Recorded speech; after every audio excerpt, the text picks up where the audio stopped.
Assalamualaikum warahmatullahi wabarakatuh. Salam sejahtera untuk kita semua. Om Swastiastu, Namo Buddhaya, salam kebajikan. Kembali lagi di channel IKP Official. Pada kesempatan kali ini bersama saya Eko selaku host yang akan memandu jalannya podcast pada kesempatan kali ini. Nah, pada kesempatan kali ini dari IKP Official kedatangan tamu dari Bea Cukai Kabupaten Morowali. Kali ini kita kedatangan tamu tidak hanya satu orang tapi dua orang. Nah, jadi ada Bapak Hastoro Ugi Pramuryanto ya Pak, ya, selaku Kepala Seksi Perbendaharaan. Ya. Nah, kemudian ada Bapak Muhammad Rafiul Arif. Iya. Di bajunya biasa panggil Pak Fiul. Ya. Oke. Selaku pelaksana pemeriksa. Nah, Ya. pada kesempatan kali ini kita akan membahas peran DJBC dalam APBN. Tentunya para penonton akan bertanya-tanya apa itu DJBC, kemudian apa itu APBN. Nah, mungkin kita langsung masuk saja ke tema kita pada hari ini. Mungkin dimulai dari APBN itu dulu Pak. Tentunya masyarakat tidak asing lagi kedengaran apa itu APBN. Ya. Nah, mungkin bisa dijelaskan sedikit Pak apa itu APBN? Ya. Makasih Pak Eko atas waktunya. APBN ya. Kalau misalnya kita perpanjang gitu ya. Biasanya kan anggaran pendapatan belanja negara. Di situ kalau secara pengertian di situ tersusun suatu rincian pendapatan dan belanja. Jadi ada pendapatan, ada pengeluaran. Cuma bingkainya itu adalah negara. Di situ rencana keuangan tahunan yang disusun oleh pemerintah. Biasanya yang menyusun itu Menteri Keuangan sesuai dengan tugas dan fungsinya. Salah satunya di Undang-Undang nomor 17 tahun 2003, maaf. Itu salah satu tugas Menteri Keuangan adalah menyusun rancangan APBN. Nanti disetujui oleh DPR, sehingga nanti produknya akan menjadi APBN pada tahun selanjutnya, tahun berikutnya.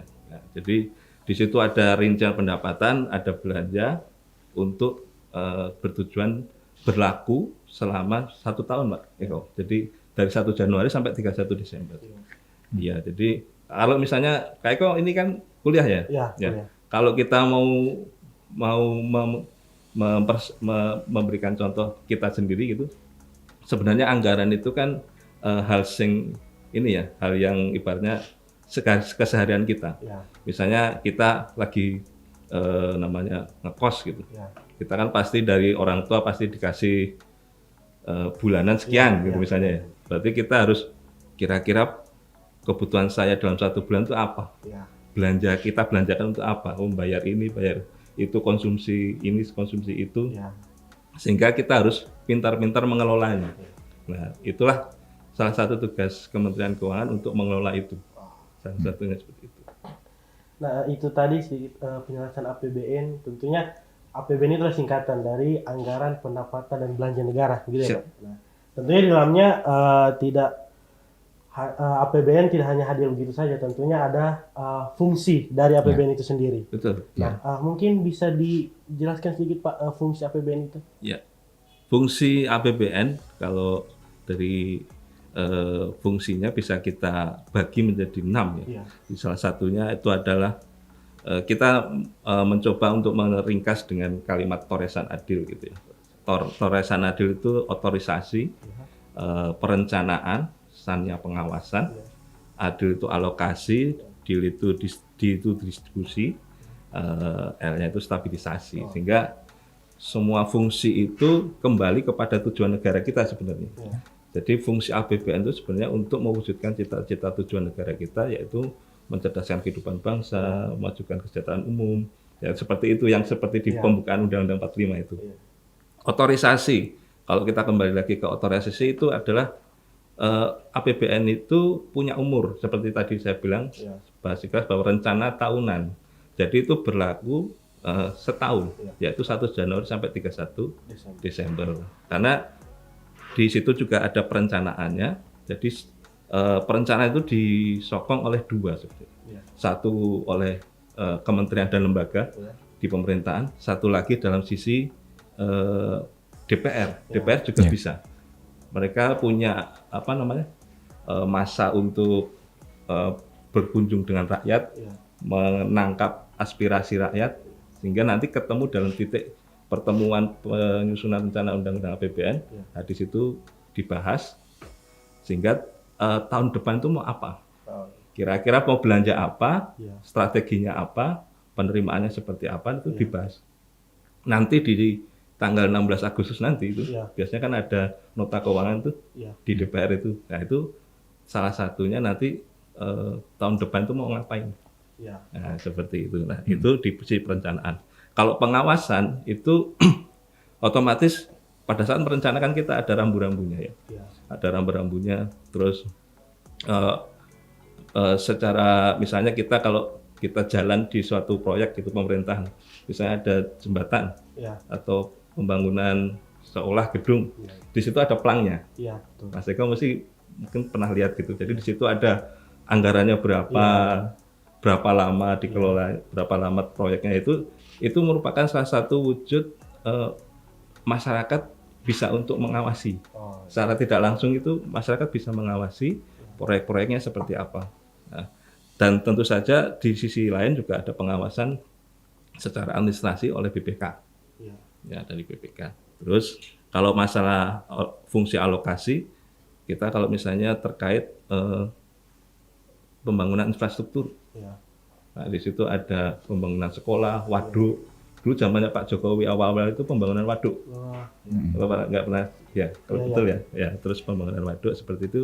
Semua itu dikembalikan untuk kepentingan masyarakat, sesuai dengan tujuan kita bernegara. Kalau terkait distribusi, berarti itu distribusi untuk APBN itu membantu kebutuhan, membantu masyarakat yang kurang mampu misalnya, kayak BLT, kayak listrik token itu, membantu listrik, subsidi listrik, atau subsidi terhadap produk-produk tertentu, kayak BBM dan gas. Itu salah satu distribusi fungsi distribusi dari APBN. Kalau stabilisasi, berarti APBN itu mampu untuk menjaga keseimbangan fundamental ekonomi. Kalau Mas Eko pernah dengar ada operasi pasar, kalau misalnya ada bahan baku pokok, bahan pangan pokok yang agak melonjak, pasti ada operasi pasar tuh, entah dari Kemendak, entah dari Bulog. Itu kita bermain di situ. Kita masuk ke situ untuk menstabilkan. Dulu kalau misalnya masalah minyak goreng yang langka, nah, itulah salah satunya kenapa ada yang namanya biaya keluar. Nah, kebetulan biaya keluar itu dikelola oleh Bea Cukai. Nah, dengan adanya biaya keluar itu salah satu tujuannya adalah mencoba menjaga pasokan dalam negeri biar aman. Jadi tidak semua merta produksi minyak goreng dilempar ke luar negeri. Jadi tetap harus ada kita jaga keseimbangan tadi. Mungkin itu. Itu tadi fungsi dari APBN tentunya mulai dari perencanaan, pengawasan hingga distribusinya. Tentu semua terbuka kepada masyarakat. Artinya masyarakat selalu bisa memantau. Jadi APBN itu kemana saja ya. Tentunya. Nah, kemudian APBN tentunya seperti organisasi adanya struktur kayak ketua, wakil dan lain sebagainya. Tentunya di APBN sendiri di sini ada struktur APBN. Nah, mungkin bisa digambarkan sedikit seperti apa struktur APBN. APBN itu terbagi ada beberapa struktur ya. Kalau kita kalau bahasanya postur. Jadi di situ ada pendapatan, ada belanja, terus ada pembiayaan, dan tentu saja itu memperhatikan aspek keseimbangan primernya. Di situ terkait surplus dan defisit kalau keseimbangan primer itu. Jadi pendapatan ya berarti kita pendapatan itu dari sisi mana aja. Pendapatan itu ada pajak dalam negeri dan luar negeri. Kalau kami biasanya bersentuhan dengan pajak impor, pajak ekspor, nah, terus pajak yang dalam negeri terkait misalnya BPH, PBB, dan di sini ada PPN juga gitu. Nah, juga ada pajak cukai, Pak Eko. Jadi di sini ada 3, kami itu cukai, pajak impor sama pajak pihak luar. Terus terkait belanja, kalau belanja, terkait PNBP itu juga salah satu unsur dari pendapatan. Iya. Jadi pendapatan dari APBN itu ada 3 ya, pajak, PNBP dan hibah. Iya, Ya, hibah. kalau PNBP itu ada PNBP SDA migas, non migas, terus ada yang terkait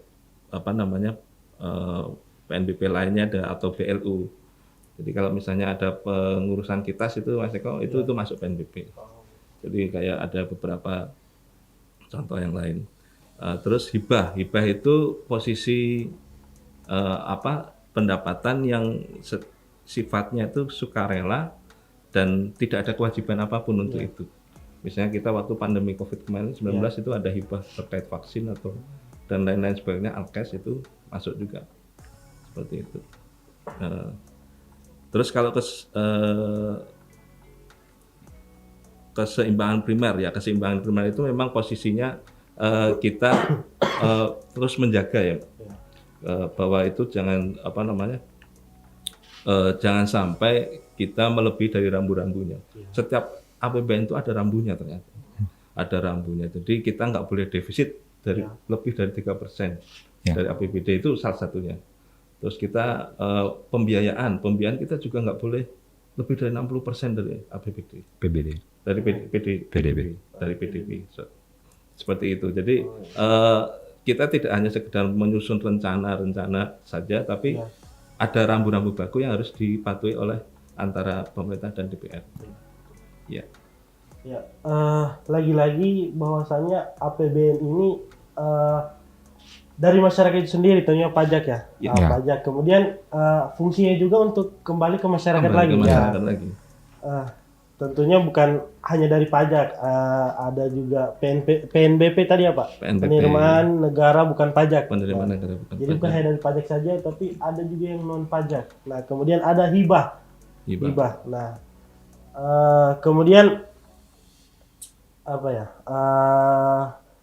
tentunya dari APBN, anggaran pendapatan belanja negara. Kita sudah bahas tadi pendapatan ya Pak.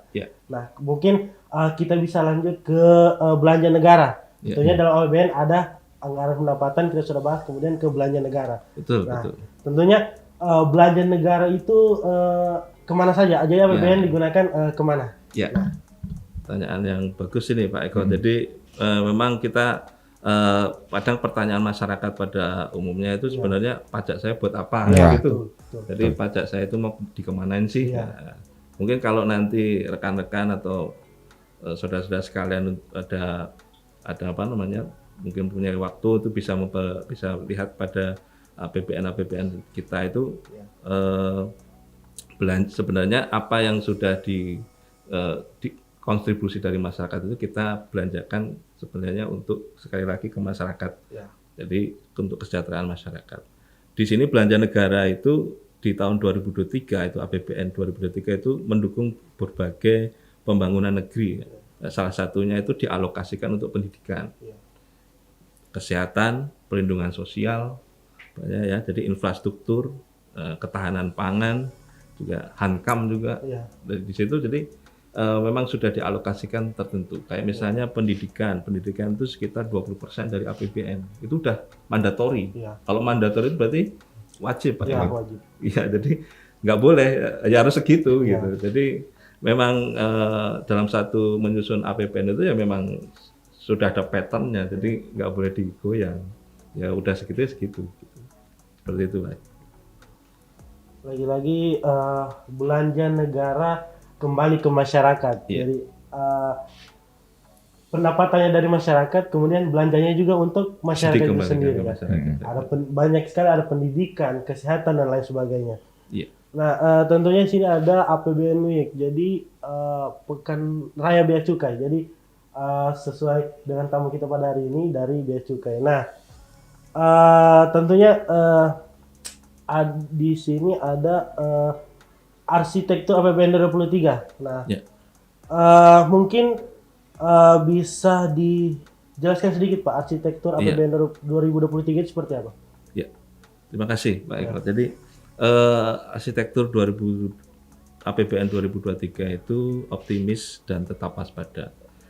Kenapa kita optimis? Karena terbukti APBN kita itu mampu menopang pertumbuhan ekonomi meskipun dalam kondisi krisis.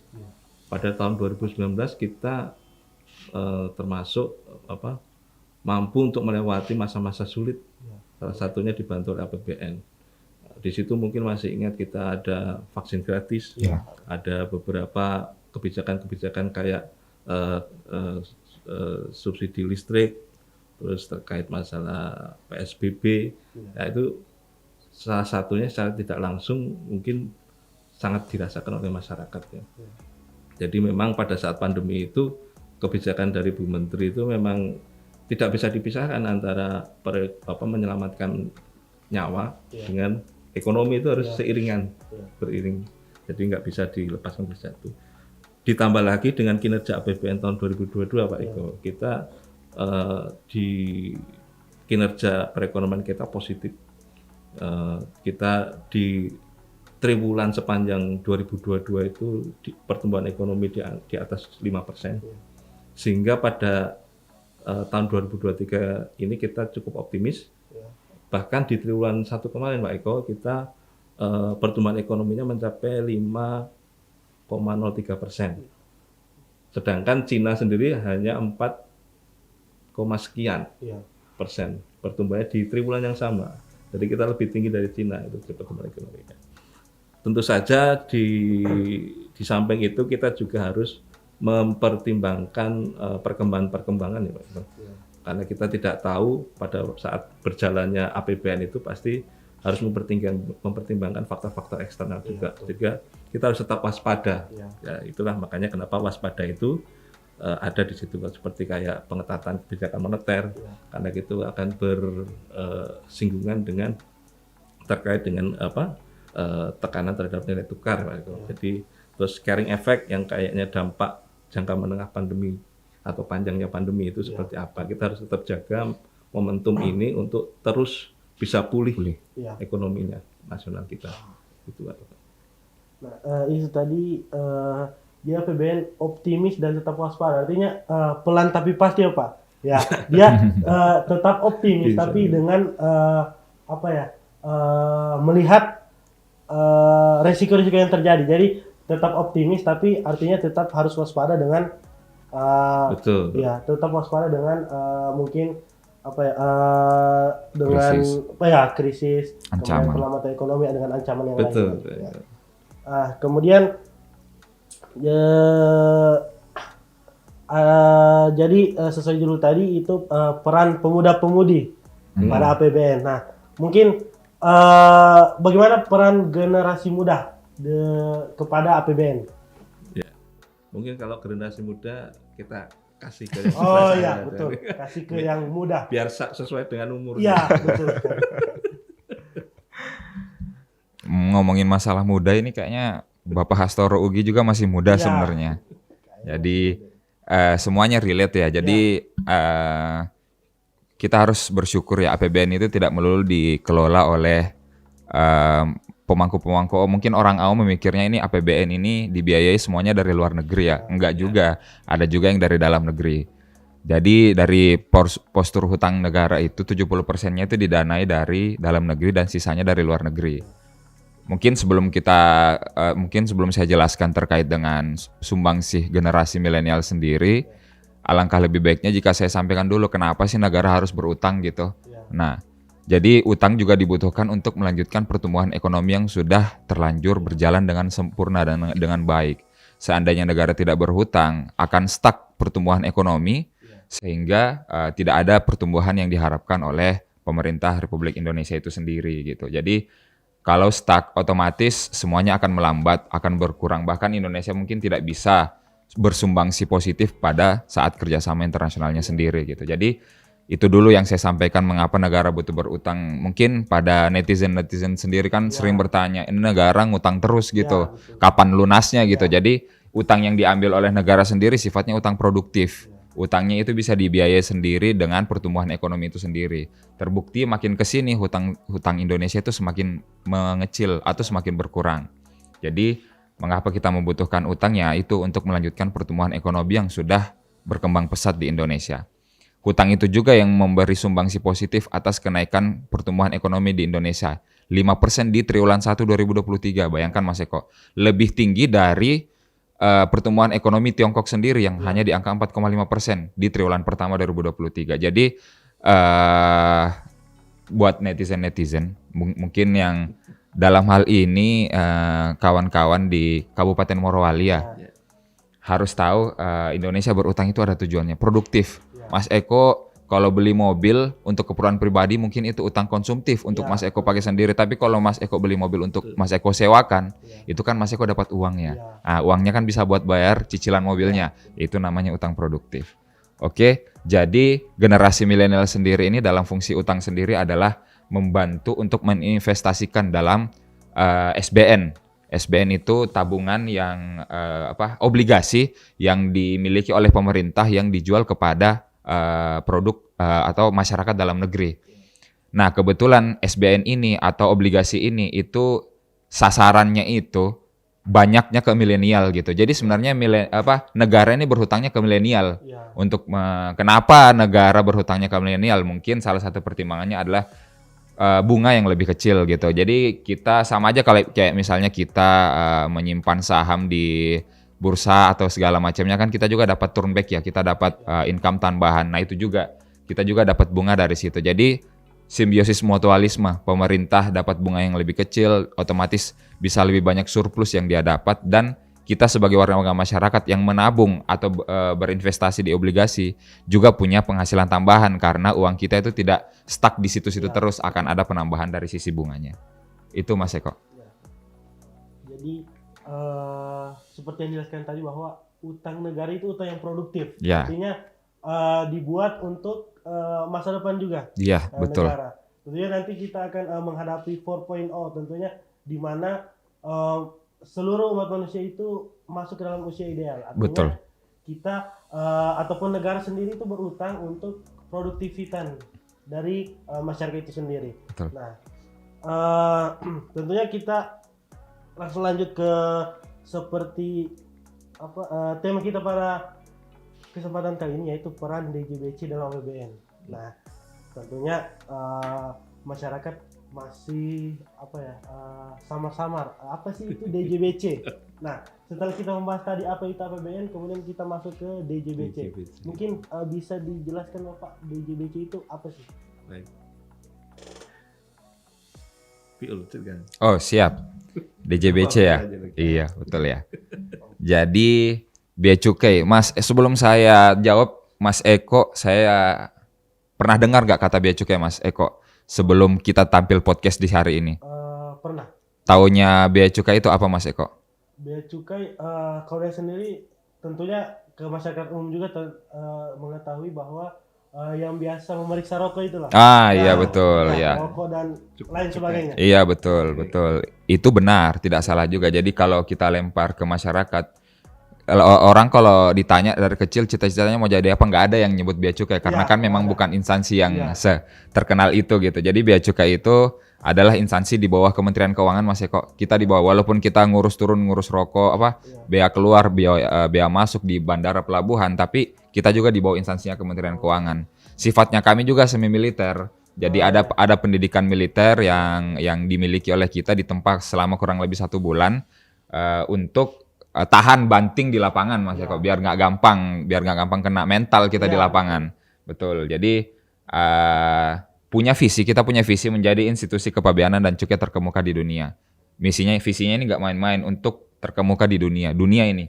Jadi misinya nanti adalah untuk memfasilitasi perdagangan dan industri, kemudian perlindungan perbatasan dan masyarakat, dan optimalisasi penerimaan negara. Nah ini misinya ini dituangkan lebih komplit sebenarnya di dalam tugasnya Bea Cukai sendiri. Tugas Bea Cukai sendiri itu ada 4 Mas Eko. Yang paling utama itu adalah terkait dengan revenue collector atau pengumpul penerimaan negara di sektor kepegawaian dan cukai. Ini penting di sektor kepegawaian dan cukai. Kenapa? Kalau pengumpul penerimaan negara di sektor pajak sudah ada kawan-kawan dari Direktorat Jenderal Pajak sendiri gitu. Kemudian yang kedua itu kita melindungi masyarakat dari masuknya barang berbahaya gitu. Jadi barang-barang berbahaya yang dari luar itu ya tetap kita harus saring juga yang mana yang bisa masuk, yang mana yang bisa keluar. Kalau misalnya barang-barang tertentu yang dilarang juga tidak bisa masuk, Pak Mas Eko gitu. Jadi kemudian trade facilitator yaitu memfasilitasi perdagangan sehingga terjadi iklim perdagangan yang lebih kondusif. Jadi kita memfasilitasi perdagangan juga masyarakat UMKM gitu. Terkait dengan UMKM sendiri akan dijelaskan lebih lanjut pada episode selanjutnya dari IKP Official akan dijelaskan. Kemudian terkait dengan industrial assistance atau memberikan dukungan kepada dunia industri sehingga mempunyai keunggulan kompetitif. Ini akan dijelaskan akan saya jelaskan satu persatu. Yang pertama terkait dengan revenue collector atau pengumpul penerimaan bea cukai sendiri. Jadi tadi Bapak Hastoro Ugi sudah menjelaskan bahwa sumber pendapatan negara itu ada 3 tadi, pajak, PNBP, dan hibah. Nah, salah satu sumbangsi bea cukai itu ada pada pajak. Jadi nggak cuma penghasilan PPH, mungkin nanti Mas Eko kalau berkecimpung di dunia pegawai negeri gitu, nanti penghasilannya itu juga dipotong pajak. Nah itu pajak, kemudian ada juga bea dan ada juga cukai, bea masuk, bea keluar, dan juga cukai. Nah itulah sumbangsi penerimaan kita dari bea cukai, bea keluar, dan bea masuk. Nah coba kita persempit lagi lingkupnya. Bea cukai morowali itu sumbangsinya apa sih? Gitu di dalam revenue collector ini. Jadi bea cukai morowali itu sendiri Mas Eko di tahun 2022 itu menyumbang 2,3 triliun. 2,3 T. Itu nolnya ada 12 Mas Eko. Nolnya ada 12 itu triliun itu. Jadi 2,3 triliun kita sumbangkan untuk negara gitu. Dari belanja yang kita punya itu hanya 1,9 miliar bahkan Mas Eko. Jadi kalau misalnya kita kurangi nolnya, setiap 1 rupiah yang dikeluarkan oleh bea cukai morowali itu kita bisa menghasilkan 1.000 rupiah Mas Eko. Jadi keberadaan kita di sini itu tidak semata-mata hanya numpang lewat Mas Eko, tapi kita benar-benar mengawasi kegiatan-kegiatan yang terjadi di Kabupaten Morowali, di Kabupaten Morowali Utara, dan juga di Kabupaten Poso. Itu Mas Eko. Nah, kemudian di 2023 ini, Mas Eko, Bapak Hastoro Ugi kan ini yang mengumpul uangnya. Ini bendahara penerimaannya bea cukai Morowali nih, seksinya Pak Hastoro Ugi. Jadi di 2023 ini sampai dengan tanggal 28 Juli kemarin itu sudah mengumpulkan 1,1 triliun Mas Eko. 1,1 triliun dari target 2 triliun. Jadi harap doa dari kawan-kawan semoga juga bisa nyampe 2 triliun. Itu bisa disumbangsikan kembali lagi ke masyarakat, kembali lagi ke pemerintah daerah dalam bentuk dana bagi hasil. Jadi semuanya akan merasakan dampaknya, itu tidak semuanya masuk ke negara tapi nanti akan dikembalikan juga untuk masyarakat. Kemudian untuk fungsi community protector. Nah, ini community protector melindungi komunitas, melindungi masyarakat ini. Jadi industri dalam negeri dan kepentingan nasional melalui pengawasan dan atau pencegahan masuknya barang impor dan keluarnya barang ekspor yang berdampak negatif dan berbahaya yang dilarang dan atau dibatasi oleh regulasi. Jadi memang sudah ada rule-rule-nya, mana barang yang bisa masuk dan mana barang yang bisa keluar. Nah, itu fungsinya kita sebagai bea cukai gitu. Kemudian dari secara garis besar sendiri, kembali lagi di Indonesia sendiri sudah banyak upaya-upaya atau prestasi-prestasi yang ditorehkan oleh bea cukai dalam menggagalkan penyelundupan baik itu rotan, baik itu kayu ilegal dan segala macamnya. Morowali sendiri itu sukses menggagalkan beberapa tangkapan rokok Mas Eko. Tangkapan rokok itu sukses dimusnahkan juga. Jadi tahun ini itu bea cukai Morowali itu ada kegiatan pemusnahan rokok ya, hasil tangkapan kita sendiri gitu.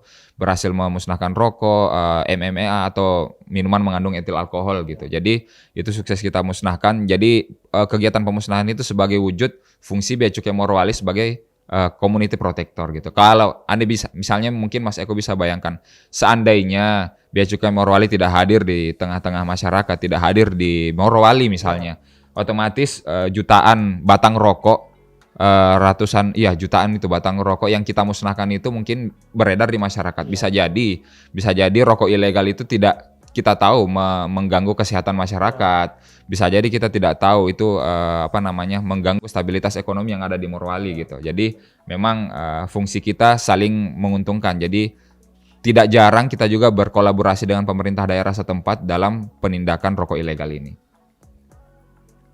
Kemudian mungkin trade facilitator dan industrial assistance bisa dijelaskan oleh Pak Astorogi. Ya. Kalau trade facilitator sebenarnya kita mempunyai tujuan bahwa memberikan kondisi posisi perdagangan itu secara kondusif ya.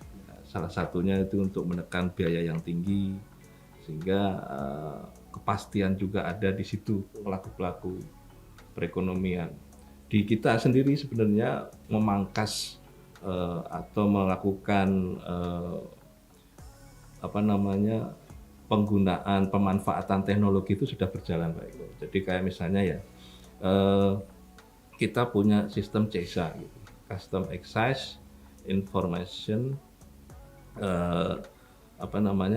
Security and Automation ya terkait jadi posisi Custom Excise Information System and Automation itu sudah sampai sekarang sudah sampai CESA 4.0.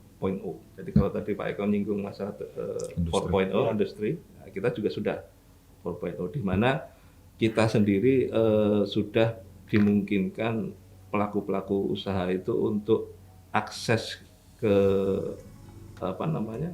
terkait kepabean itu secara mudah gitu. Tidak harus datang ke kantor. Ya. Jadi kita sudah mengadaptasi dengan kemajuan-kemajuan teknologi bagaimana caranya pelaku-pelaku usaha itu untuk memangkas dari sisi waktu maupun dari sisi biaya. Semua pelayanan di Bea Cukai itu free Pak Eko. Jadi tidak ada pungutan-pungutan terkait apa. Jadi kayak misalnya layanan ekspor, kami di sini buka 24/7. Jadi setiap hari ada. Jangankan kalau kita jam kerja sampai jam 17, kita 24 ini. Jadi kita pelayanan itu memang kita berikan. Terus all out. Jadi kayak misalnya di sisi kami sendiri secara internal itu kita punya Nadine. Itu sistem yang membuat kita juga pada saat memutuskan sesuatu persuratan atau apa, misalnya Mas Eko mau ngurus, butuh surat keterangan itu. Nah, zaman dulu kan surat itu ditaruh di meja pimpinan misalnya. Nanti Pak Eko datang ke kantor, suratnya sudah ada, cuma belum diteken. Nunggu Bapak lagi keluar kota, lagi rapat atau kemana, kunjungan kemana. Nah itu kan menghambat juga, sehingga kita mencoba berinovasi, salah satunya dengan Nadine, kita bisa memutuskan surat itu mau di mana saja. Apalagi sekarang dengan ada tanda tangan elektronik.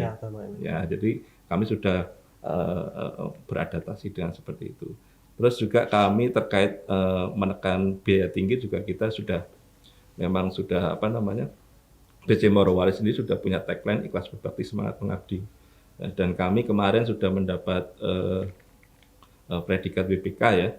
Dan mudah-mudahan doakan saja kami bisa segera mendapat sebagai kantor yang BBBM. Wilayah bebas itu melayani, berinovasi dan melayani. Jadi kami sedang menuju seperti itu. Nah, itu semua dikembalikan untuk mendukung, mensupport sebagai trade facilitator. Terus dari sisi barang masuk Pak Eko, itu juga kita punya penjaluran. Jadi di situ ada untuk ada jalur merah dan jalur hijau. Tentu saja penjaluran itu melalui tahapan yang secara resiko sudah kita kalkulasi. Jadi sudah ada sistem manajemen resiko mana yang jalur hijau, mana yang jalur merah. Gitu. Terus terkait industrial assistant ya Pak Eko. Kalau Pak Eko di sini mungkin seperti IMIP Badopi, di situ ada kawasan berikat. Nah, itu salah satu bentuk bahwa kita memberikan asis dukungan pada industri-industri yang notabene di situ menyerap tenaga kerja yang banyak. Kalau Pak Eko asli sini ya? Kalau asli sini pertumbuhan Morowali itu kira-kira dari kecil Pak Eko di sini sampai sekarang itu seperti apa? Pesat ya berarti ya? Ya, Ada banyak misalnya rumah kos banyak, Ya, ada banyak. rumah makan. Ya. Nah, itu menjadi memunculkan berbagai macam menumbuhkan, maksudnya Ya, menumbuhkan jenis-jenis usaha lainnya gitu. Ya. Seperti itu. Jadi kita dengan memberikan fasilitas industri dengan investasi dari luar negeri ke sini untuk mendirikan suatu usaha, nah itu ternyata membangkitkan perekonomian di sekitarnya. Ya. Nah, seperti itu. Jadi dukungan dari industrial assistance itu biar juga masuk seperti itu. Jadi baik para pemirsa kemudian netizen. Jadi itu tadi beberapa penjelasan tentang DJBC sendiri. Jadi DJBC itu Direktorat Jenderal Bea Cukai ya Pak? Bea dan Cukai. Ya. Nah, ini telah hadir di Morowali dari tahun kalau dulu kita di sini 2 kantor Pak Eko. Oh, ya. Nah, jadi reorganisasi kami itu di Bea Cukai Morowali itu 2017. Cuma memang dengan nama Bea Cukai Morowali ya. Ya. Nah, di situ masih 2 kantor, di kantor Morowali sama kantor Poso. Oh, ya. Nah, baru pindah yang Poso ini pindah ke Morowali sekitar tahun 2022 Pak Eko. Jadi kita kumpul di sini untuk mengoptimalisasikan pelayanan dan pengawasan kami kepada masyarakat Morowali dan sekitarnya. Kemudian Bea Cukai ini juga telah beradaptasi dengan 4.0 tadi ya Pak. Jadi Ya.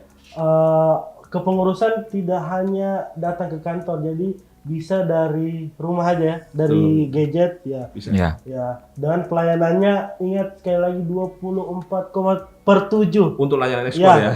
Layanan ekspor.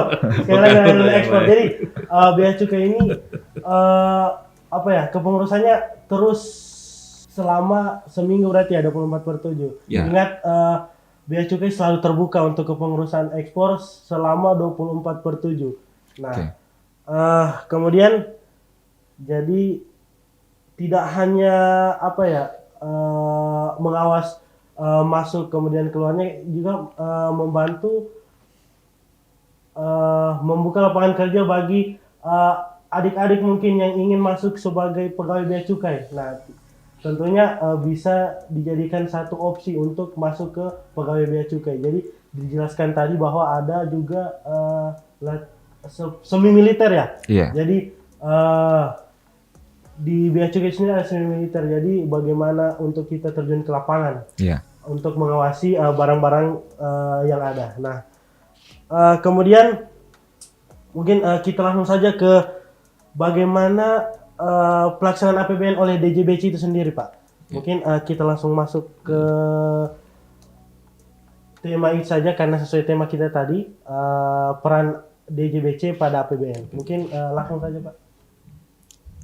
Oke, jadi terkait dengan peran bea cukai dari sisi penerima negara, tadi sempat saya singgung pada sisi revenue kolektornya sendiri, penghimpun penerimaan. Jadi dalam postur anggaran 2023 sendiri itu, peran bea cukai itu sangat signifikan menghimpun penerimaan negara. Jadi berkolaborasi dengan kawan-kawan, saudara-saudara dari Direktorat Jenderal Pajak untuk mengoptimalkan penerimaan negara.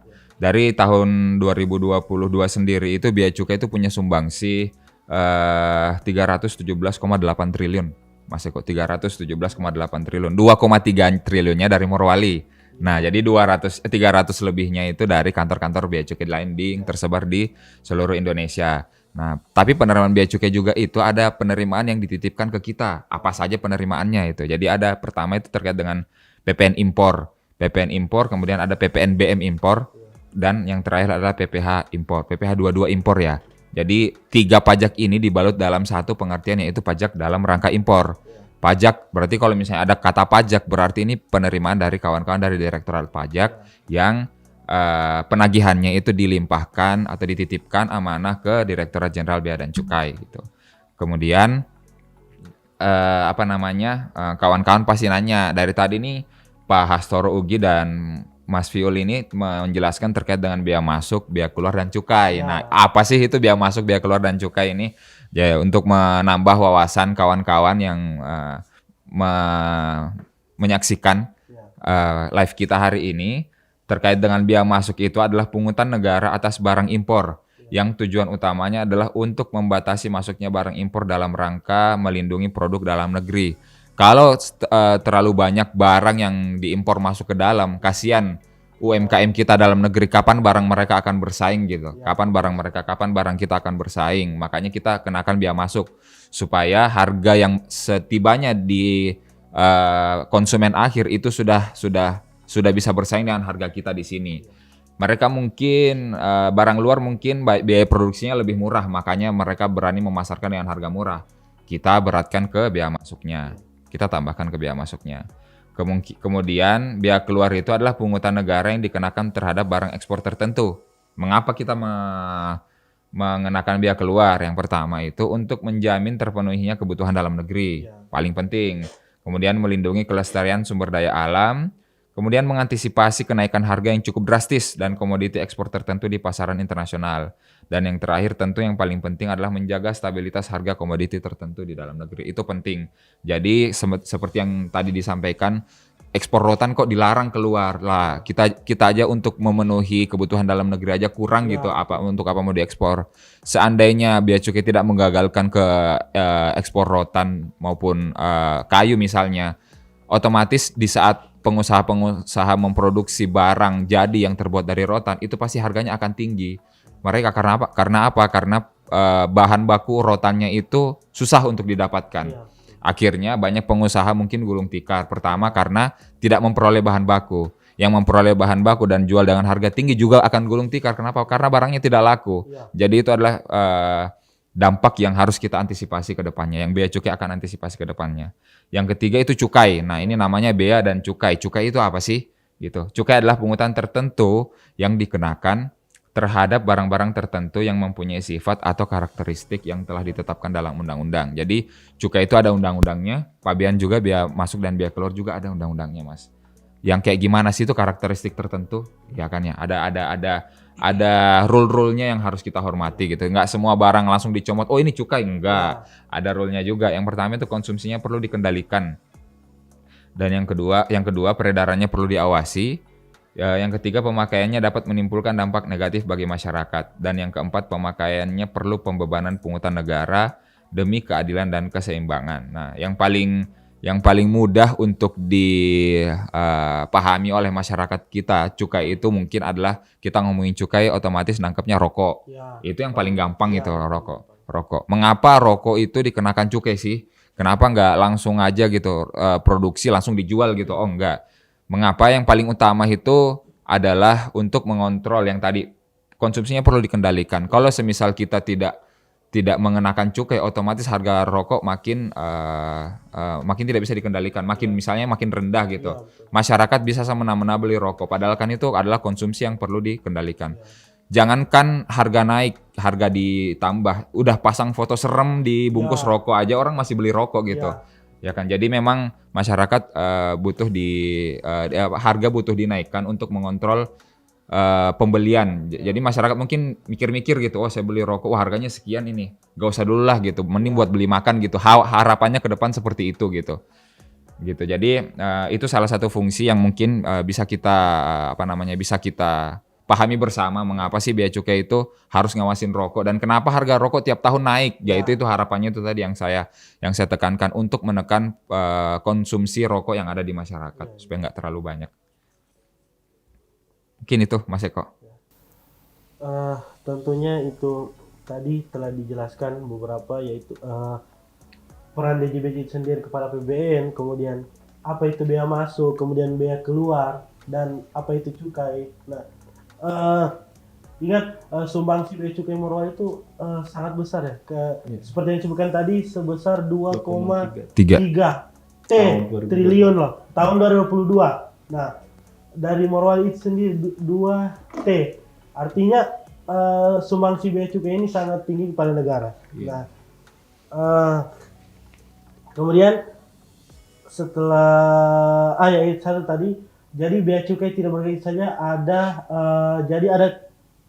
peraturan yang mendukung bea cukai untuk melakukan aktivitasnya. Ya. Jadi tidak hanya semena-mena untuk mengambil ini masuk ini ilegal atau apa segala atau ini cukai. Jadi langsung mengambil. Jadi tidak ada peraturan yang memfasilitasi bea cukai untuk melakukan aktivitasnya.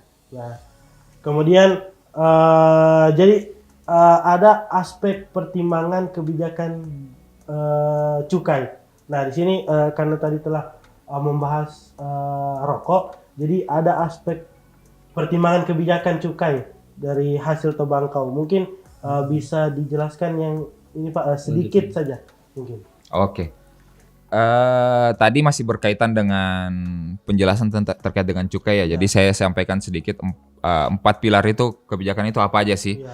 Yang pertama itu kita harus mengendalikan konsumsi untuk aspek kesehatan, Mas Eko. Tentu kita kembalikan ke aspek kesehatan. Kalau misalnya konsumsinya nggak dikendalikan, rokok terus, Ya. ya orang ada istilah orang ngerokok mati nggak ngerokok juga mati. Nah ya sebenarnya ya sama sebenarnya gitu. Tapi ya perlu dikendalikan juga aspek kesehatannya. Yang kedua terkait dengan pencapaian target penerimaan. Kita membebankan cukai pada rokok yang dijual di masyarakat untuk juga sebagai penerimaan negara. Lumayan signifikan sumbangsi cukai pada penerimaan negara. Kemudian yang ketiga terkait keberlangsungan hulu ke hilir. Jadi ada industri yang harus terus berjalan. Industri rokok yang terus berjalan di Indonesia, memperhatikan keberlangsungan industri, memaksimalkan serapan tembakau dan cengkeh lokal. Kita kan juga banyak petani-petani tembakau, petani cengkeh yang kalau misalnya kita nggak ada industri rokok, tembakaunya mau kemana gitu, hasil taninya mau kemana, hasil cengkehnya mau kemana gitu. Dan yang terakhir adalah tentu juga menekan dampak kebijakan terhadap peredaran rokok ilegal yang saya sampaikan tadi. Gunanya kita ke pasar-pasar, kawan-kawan punya kegiatan untuk memantau, memonitoring harga jual eceran yang ada di toko-toko untuk meminimalisir terjadinya ketidakseimbangan harga, kemudian dan juga untuk menekan dampak kebijakan terhadap peredaran rokok ilegal itu sendiri. Itu mungkin singkat Mas Eko. Mungkin saya tambahin Pak Eko. Jadi bea cukai itu untuk masalah rokok ya. Itu kami punya program yaitu Gempur Rokok Ilegal. Mungkin kalau tagline itu para rekan-rekan sekalian mungkin sempat atau pernah mendengar gitu ya. Salah satunya itu adalah untuk mencegah peredaran rokok ilegal. Rokok ilegal itu misalnya Pak Eko itu mungkin Pak Eko tahu itu kan setiap rokok itu ada cukainya itu di kotak rokoknya ini. Nah, paling gampang itu nggak ada. Kalau nggak ada itu berarti dia ilegal. Jadi terus ada lagi misalnya peruntukannya beda atau salah personifikasi juga itu termasuk rokok ilegal. Jadi kalau misalnya pembuatnya PTA di pita cukainya itu ada PT-nya PT Z itu, itu udah salah personifikasi itu ilegal. Jadi nanti kalau misalnya rekan-rekan sekalian itu menemukan rokok-rokok ilegal yang beredar, silahkan lapor ke bea cukai setempat. Ya. Itu tidak ada masalah, silahkan lapor saja. Jadi nanti kalau misalnya masih malu ya nanti ada sumber-sumber saluran yang ada di kami untuk pelaporan seperti itu untuk kami tindak lanjuti. Ya. Itu tadi sedikit penjelasan mengenai pertimbangan kebijakan dari tembakau. Tentunya ada sedikit edukasi tadi bagaimana sih itu rokok ilegal. Tentunya tidak ada cukainya ya tadi. Tidak ada pitanya. Iya, tidak ada pitanya. Pitanya salah, peruntukannya salah personifikasi gitu. Jadi ketika teman-teman ataupun para penonton menemukan itu, silahkan laporkan ke bea cukai terdekat. Kalau di Morowali, laporkan ke bea cukai Morowali. Nah, sih tentunya tidak hanya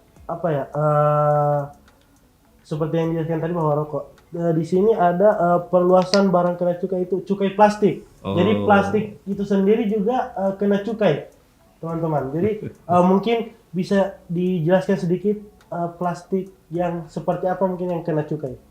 Mungkin Mas Fiul atau Pak Astora? Ya, ini intensifikasi itu memang sedang digodok ya Pak. Ya. Memang seperti kayak ini sebenarnya pembahasan yang memang sedang berjalan terkait barang kena cukai, tidak kajian-kajian atau diskusi-diskusi terkait perluasan barang yang kena cukai itu seperti apa. Nah, tentunya kembali ke prinsip-prinsip yang tadi itu, cukai itu adalah barang yang dikendalikan, perlu pengawasan, dan untuk isu plastik sendiri itu kita tahu bahwa bahan plastik yang non organik itu memang sulit terurai.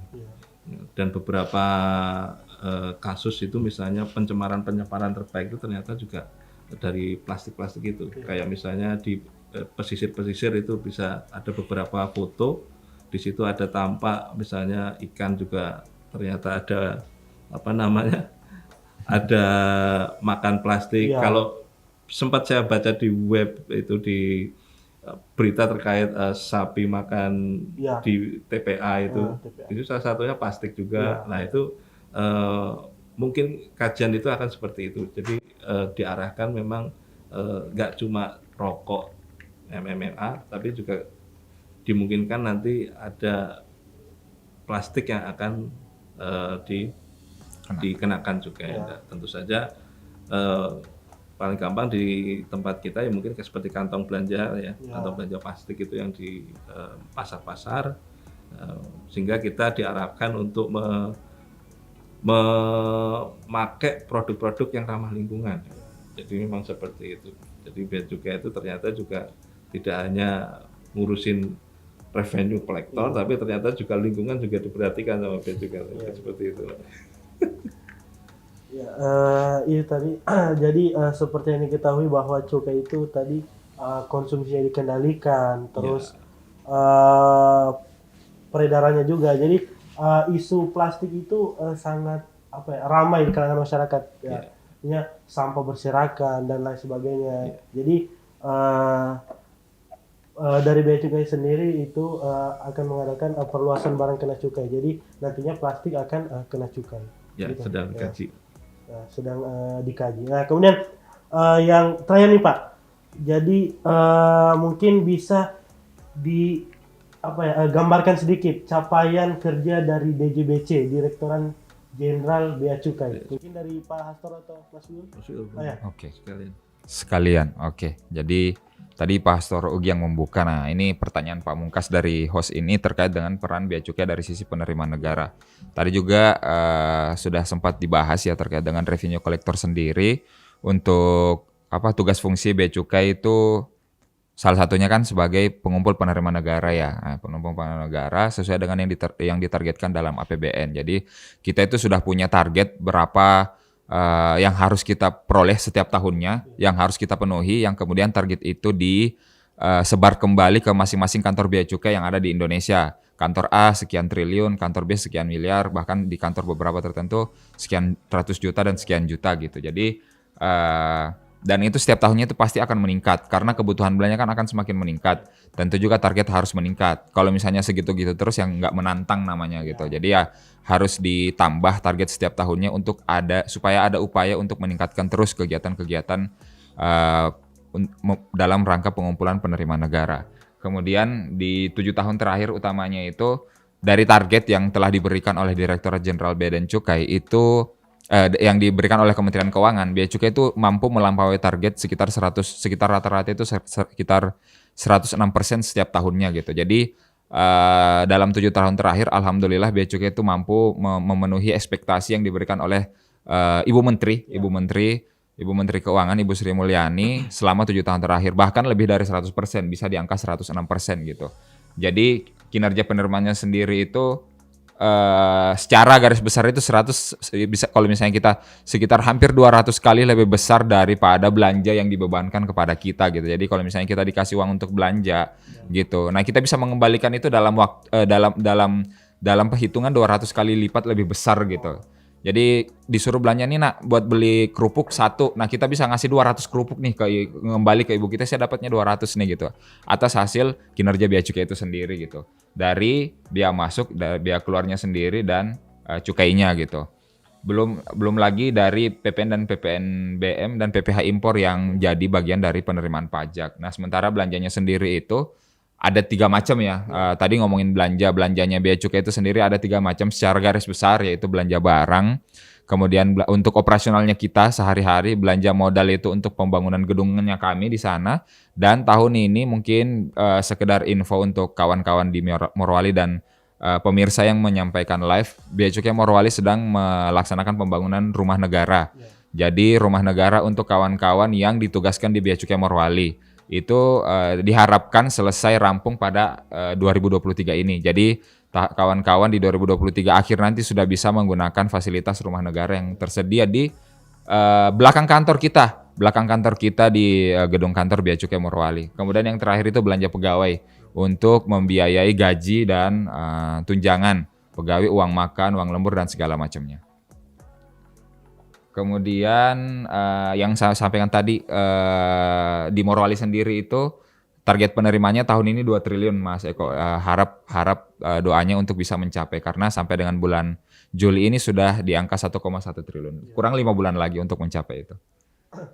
Mungkin untuk saya tambahkan itu terkait peran DJPC ya. Jadi tidak hanya dalam sisi APBN saja, tapi memang ada tambahan nih Pak Eko ternyata. Jadi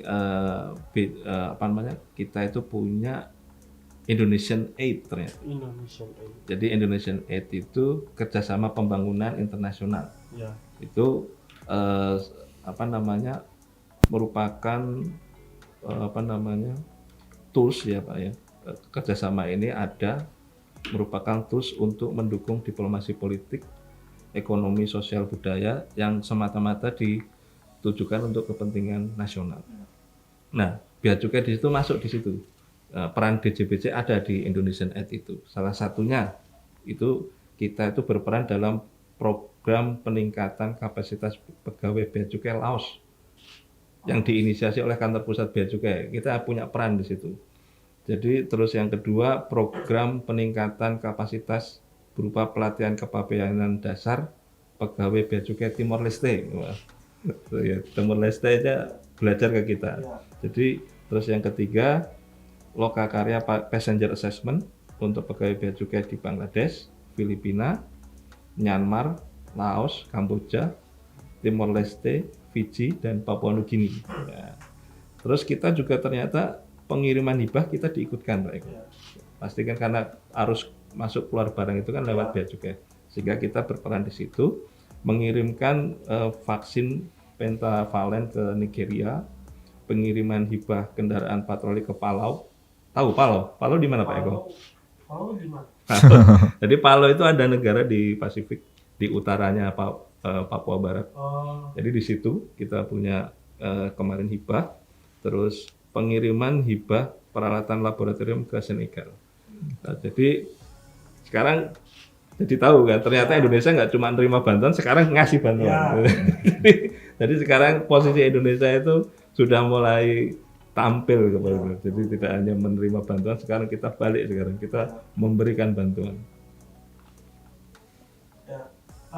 Jadi tidak hanya secara nasional tapi secara internasional seperti yang dijelaskan oleh Pak Hastoro tadi, bahwa dari Bea Cukai sendiri berperan pada kerjasama pembangunan internasional. Betul. Jadi tidak hanya pembangunan nasional tapi pembangunan internasional. Betul. Ya, ada tadi negara Asia Tenggara maupun Senegal bagian Afrika. Nah, jadi Indonesia telah memunculkan dirinya ke internasional. Jadi tidak hanya Indonesia menerima bantuan, tapi kali ini Indonesia memberikan bantuan.